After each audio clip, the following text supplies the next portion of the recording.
Ready. Thank you for having us. My name is Nolunga Shologu.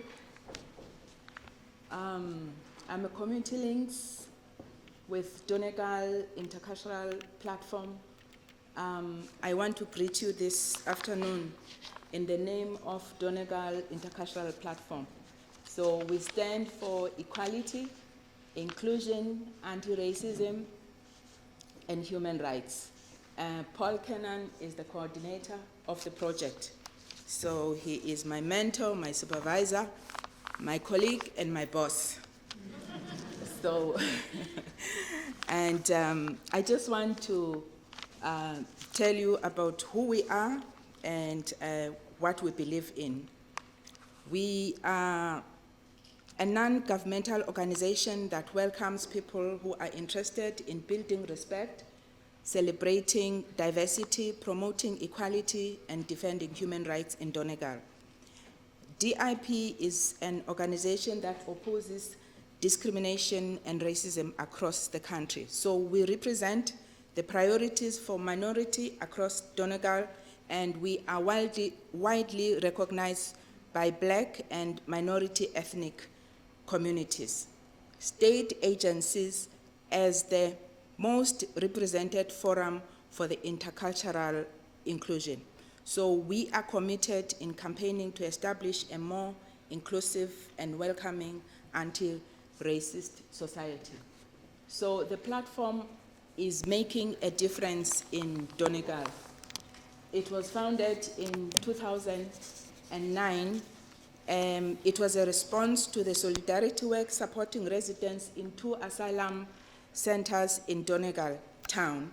Since that time, we've been at the forefront of the supporting new communities on asylum system and refugees. So we are co-funded by Department of Rural and Community Development under the new pilot community development.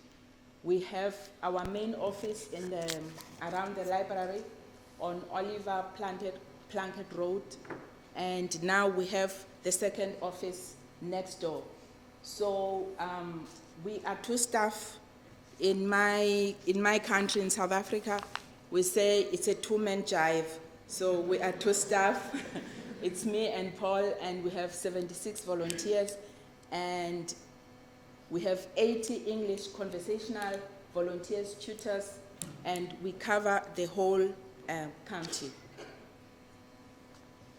So building, the aim of the platform, we are building understandings, relationship between majority and minority. So how do we do that? As an organization, we facilitate programs that encourage intercultural awareness and inclusion. So we spent a lot of time in engaging process with the new communities. We spent a lot of time in engagement process between the new communities. We research about people's culture because sometimes we tend to be ignorant about people's culture. The office that we are in, we have, I don't know how to call it, culture shock, because we hear stories every day. I am from South Africa, so kind of like we were colonized 1652 by Amsterdam, Netherlands, and 1820 by British settlers. So we have a mixed, what can I say? It's kind of like a mixture of communities, Black, white, colored, and Indians. So now the people that are coming from other countries, they bring a very different culture to what we know. And sometimes it's not understandable. I will explain it later.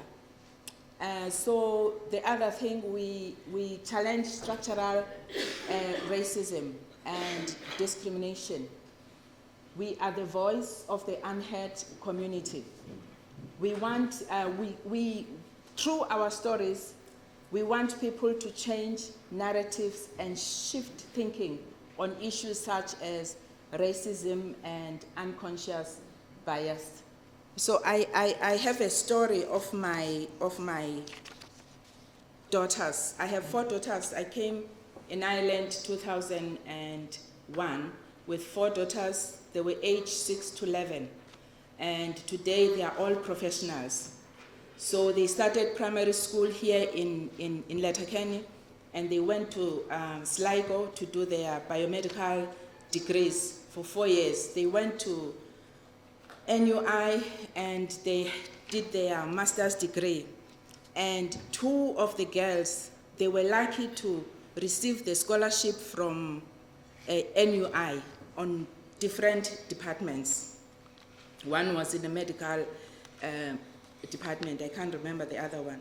So they finished their 4th year. After finishing their degree, their doctorate degree, so they were home, they applied for 8 months, they could not get job anywhere in Ireland. They were applying even one interview or anything like that, they never get it. So it was a pain to me as a parent that how can the Irish government, the Irish system, invest on the children and do everything, pay for everything. So when now it's time for them to give back, they were rejected. So that was my taking. So now it disturbed me a lot. It disturbed me a lot because I thought it was the real time now for us to give back, because the government have been doing a very great thing for us and for me and my children. So now they applied. After 8 months, they applied in UK. Immediately, they got response in UK. And they went for interviews. They got the job. And then they were required to bring references. So they would get reference letters from their supervisors. The supervisors never wanted to engage. They told them that we can't give you references. For what? I don't know. So I was wondering if it was racism. If it was racism, how could they have gotten so far? It was racism. Was it racism? Was it discrimination?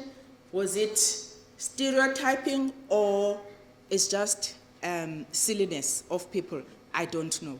So those things like that, we as a platform, we give those stories to people just to shift the narratives, to shift the thinking, so that people will think that at least if someone is in Ireland and we're invested a lot on that person, at least he's supposed to give back. So can we? Now, initiatives of the Intercultural platform is we directly support the IPAS Center residents in Letterkenny and Ballybofey. So we have about 300 people in IPAS Center in Letterkenny and 170 in Ballybofey and 120 around Letterkenny. They are single men. I think they single men are around 90 in Letterkenny. So those people, we are supporting them through, some of them came without PPS numbers, without medical cards. I remember one young man, he stayed for 5 months without PPS number, without medical card. And now, it's kind of like the system has put people in boxes. This is Afghan, this is Ukraine, this is South America, those boxes like that. So other refugees, they come to Ireland, they get everything at one go. PPS number, apply for medical card, maybe it takes 3 weeks. But other nationalities, it takes 6 months, it takes 7 months, it takes 8 months. We have to write letters, we have to call, we have to the other guy, as for an example, he had a problem with a tooth, and he needed to see a GP. So I called the GP, the dental office. I introduced myself. My name is Nolunga Shologu. I am a community links with DIP. I would love to book an appointment for this refugee person. He is in agony right now. And then the girl said, oh, do you have 50 euros to put down for a deposit? I said, no, but when I get the appointment, we will fix that. And then he said, okay, let me look at the appointments. She came back, and then she said to me, well, we don't have appointments from now until, it was July, until the first week of December. So my colleague next to me, she was listening. I said, okay, Kathleen, can you call the same dental practice? She called. My name is Kathleen. I want to book for a refugee, blah, blah, blah, blah, blah, blah. And then she said, okay, hang on. He said, okay, Monday, come Monday, 9 o'clock. For me, it was the accent that worked against me. So I don't know whether it's discrimination or racism or stereotype or ignorance. I don't know. You have to decide. So these are the things that we are facing every day. So sometimes when I have to stand here, I'm thinking of, oh, my accent, will they hear me? Things like that. So my heart was thumping when I was coming here because everybody was flowing hands. But anyways, let's move on. So we deliver English conversation workshops in 16 centers across Donegal, over 80 active volunteers. We have organized a women conference with the theme, Women Inspiring Women, Ethnic Women in Solidarity for Equality. The conference is tomorrow. I don't know if you have booked. It's going to be very interesting. And you will hear about the challenges of the ethnic minority women. We have so many challenges. There's a slide that will explain the challenges. So we have a successful African Day this year, and we have a successful Ukrainian commemoration event in August this year. So we have this new hub now for refugees to support English classes, arts, craft, workshop, and meetings with BME communities. So we have about 4,100 Ukrainians in the county and 400 English classes each week in attendance. So because of when you are interested in people, you want to learn their language, that just we small terms. So we have now from last week Ukrainian language conversational class. We started it and I attended, and at least I knew for the past 3 days, I knew how to say hello, how are you in Ukraine, but I don't know anything today. I don't know. It's just next week I'm going there. You know, before the end of the month, at least I'll be able to say something. So we have developed a 6-week pilot lending scheme of laptops to new communities who want to do their assignments at home, and we hope to extend this from December. So we were sponsored by Tata with 120 laptops. And people who are fixing these laptops is the people who are refugees. So there are refugees from Africa who are, how will I call it? Who are professional web designers. And there are people from Ukraine who are professional web designers. So they don't charge us anything. So we are using them, not using them. We are supporting, we are working with them, sorry. We're working with them, so they are looking after our website and stuff like that. So we have established a phone-based interpretation service with these languages: Ukraine, Russia, Arabic, Ukrainian, Slovakian, French speaking. So in Donegal Intercultural platform, we speak all the languages. There's no language we don't speak. If someone comes and then marbles away because they want to speak English, it's not easy to speak English, it's not easy to learn English, but someone will just come and mumble and mumble. And then I said, which language do you speak? I speak Somali. Okay. Do you speak Arabic? No. So I have to call an interpreter to interpret for us. So it is easy as ABC. Yeah, thank you. Our work with Ukraine, we have established a Ukrainian family hub, which with a part-time worker funded by CYPSC, including a drop-in information center from September 22. What I've noticed with my boss, he is a grant writer machine now. Any funding, he applies. And when he applies, he comes to me. Nolunga, I've applied. Talk to the man above. So he knows. So I talked to the man above. I said, Lord, give us this funding. So what happened is that my angel will tiptoe when Anne is sleeping, or maybe Martin is sleeping. My angel will tiptoe and say, you have to give them this money. So in the morning, Martin or Anne open their laptops. Oh, there's funding, application. Yes, approved. Because the man above has spoken. So we have this drop-in service now on Tuesday and Thursday for all issues in DIP. I have two roles.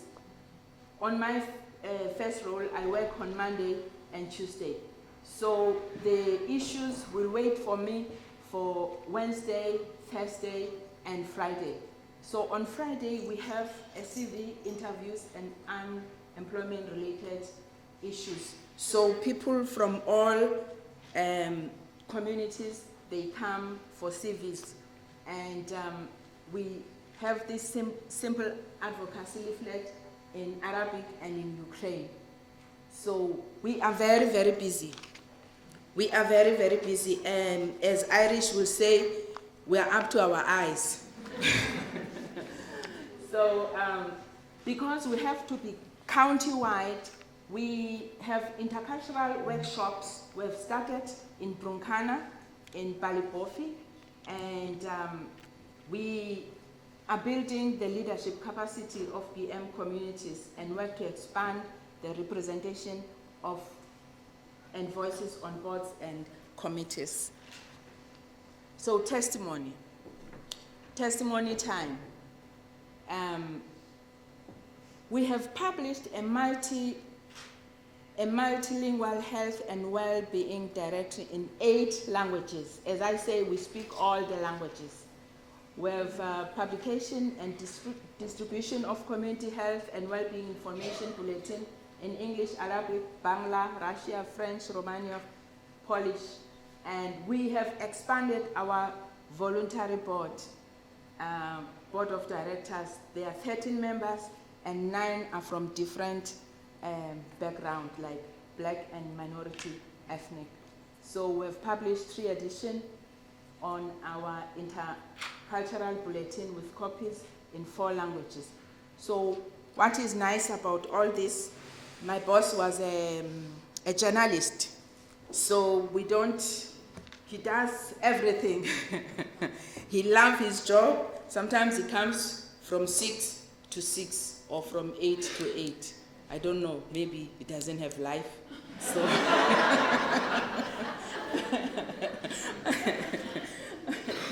but we appreciate him in everything. So challenges and barriers. So housing crisis is a big challenge in Ireland, everywhere. So it's just like an Irish anthem now. There's nothing we can do. So there's increased pressure on the local services and school places and transport, since all the asylum seekers are relocated to Letterkenny. So diversion of some targeted service to respond to Ukrainian crisis impacts on the poorest people. For example, the private landlords evicting tenants to house Ukrainians and IPAS residents. We had about 4 cases of families. They got a letter of eviction, and the landlord told them that we are selling the house. So after he sent the letter, so 2 of them came. They were panicking, and we looked for a friend to accommodate them. So because they didn't want to bother the landlord. So the following week, the apartment was on advert. It was 650, and then now the new price was 1,450. So, but the other family, sometimes it's nice to meet different people. So the landlord made, how will I call it? He met their match. So what happened? The landlord gave them a letter. And then because from their country of origin, they are pastors, right? Priests. So they went to the man above. They said, Lord, we are not going anywhere. This landlord will give us this house or another house. Go and talk to him. So for 3 weeks, they didn't hear anything. On the 4th week, the landlord came, and he sat on the chair. And then they were asking, do you want to take us out now? Because you said 6 months. And then the landlord said, I don't sleep at night. I am thinking about you. If I give you another house, can you take it so that I can get this one? They said yes. So he moved them to another smaller house so that he can get this house that he was selling. Now, myself and Roshin, we were doing our rounds with the asylum seekers around the town to look at their houses and stuff like that, and and challenges. That is how we support them. So when we got to the house, I know it was my friend's house, and there were about 13 Algerians. So they moved there from IPA Center. So now the landlords are making money, but frustrating people. And they are doing this to the ethnic minority people, not to the majority. That is the problem.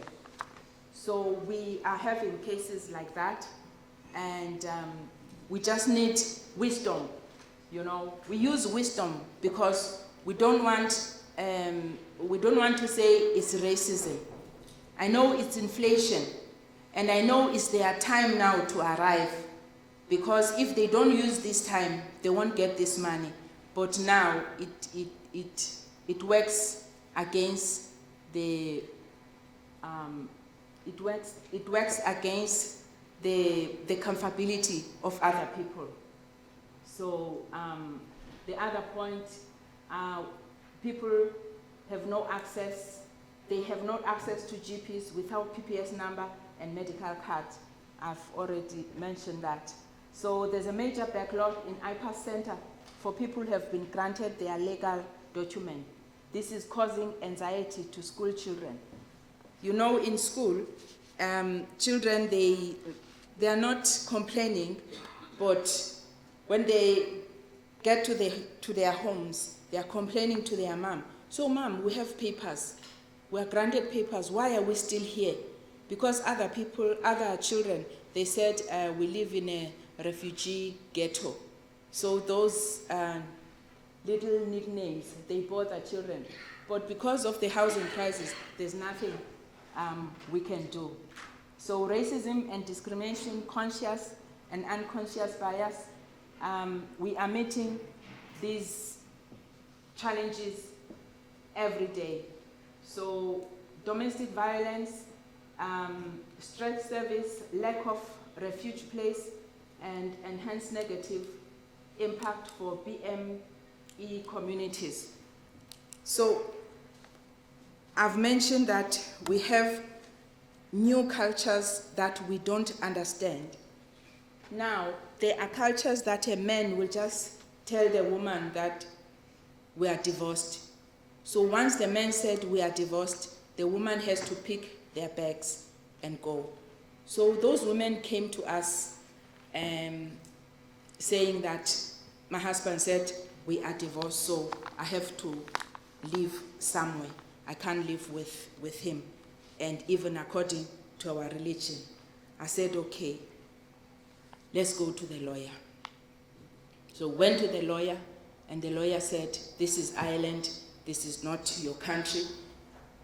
This thing you're supposed to be separated for 2 years, and it will take a long time for you to divorce, so you can't be put out.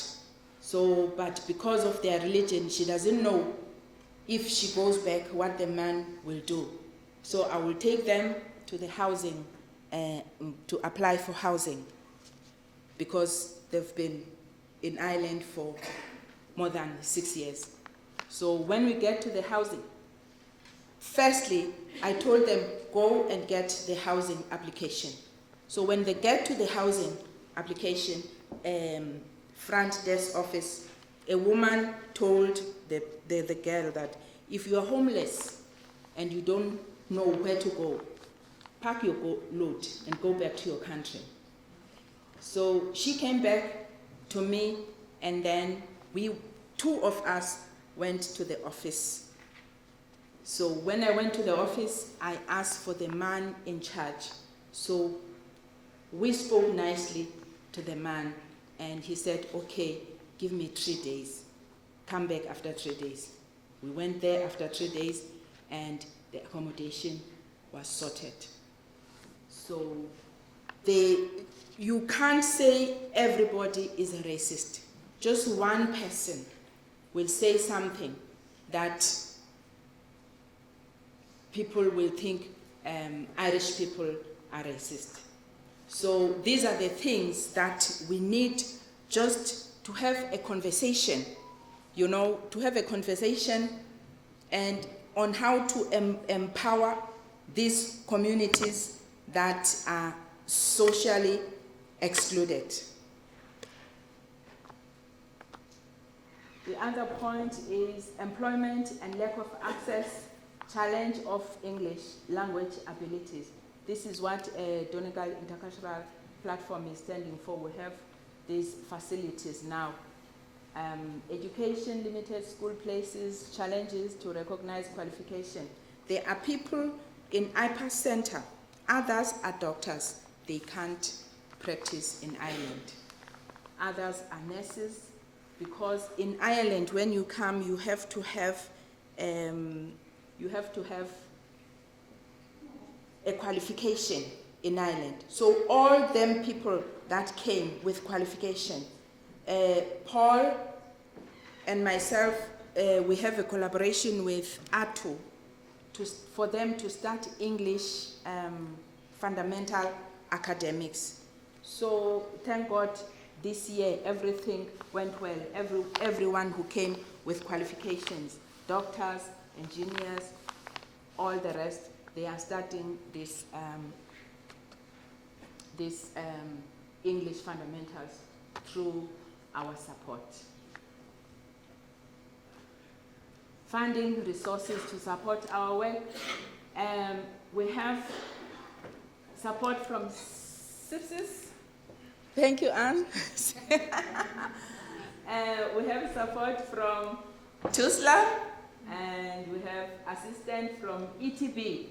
So if you go to our office, we have a very big screen now. It's like it would be like a cinema.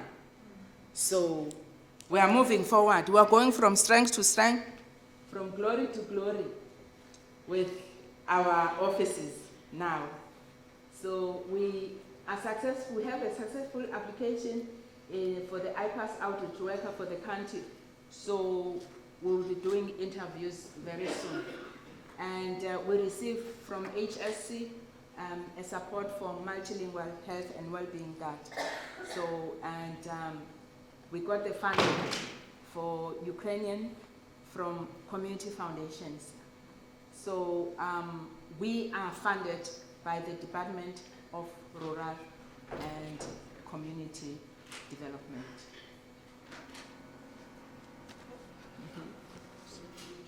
So thank you very much. I don't know, Paul, if you want to add anything. Thank you.